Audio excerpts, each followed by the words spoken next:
All right, so we've already added a couple different expenses, a couple different ways. And now we're going to go ahead and try to add a debt item. So we're going to add a car loan in here, just as an example.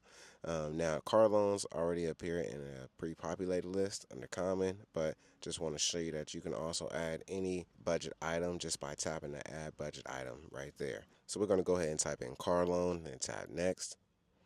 Going to go ahead and categorize this expense. Loans are temporary, so I'm just going to categorize this one as temporary because it's going to get paid off sooner rather than later. And here we're going to put the installment amount for the loan. Now, installments don't typically change, so you just put the same amount in both fields. Now, this is a debt, so we're going to indicate that it's a debt, right? And then we're just going to go ahead and fill in the information related to this debt. And this is all important for when we start evaluating the two debt payoff methods, right? So your debt snowball and your debt avalanche. So you're going to put your total balance in here. This is going to be used to determine your order for, like, for example, your debt snowball, right? You're going to put your interest rate in here because that's going to help determine the order for your debt avalanche if you decide to go in that method. You're going to put your statement date in here because that's going to give you a notification once the statement generates, and it's going to prompt you to update the total balance on your debt. So your money plan and your debt-free timeline can all be adjusted accordingly. And next, we're going to go ahead and put the date that the bill is due, right? So we're just going to put the 9th right here. And this is going to help you keep track of all of your bills.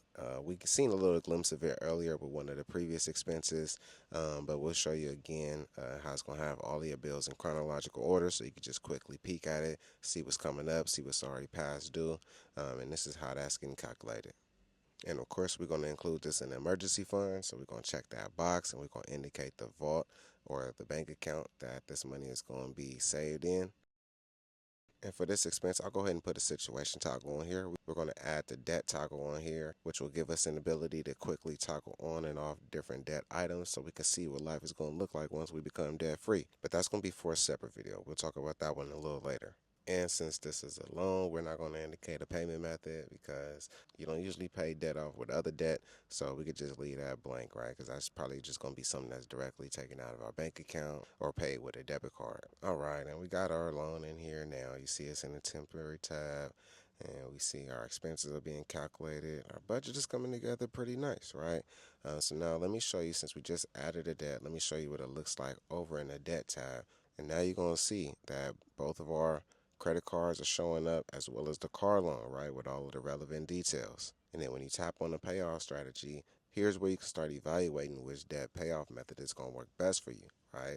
Now, I guess I probably could have put some better example numbers to really kind of highlight the differences because, as you see, it's not really much of a difference, whatever order we decide to go in. But when you actually start putting in some real numbers in here, you're really going to gain some valuable insight that could guide you into the best approach to pay off whatever debt you do have.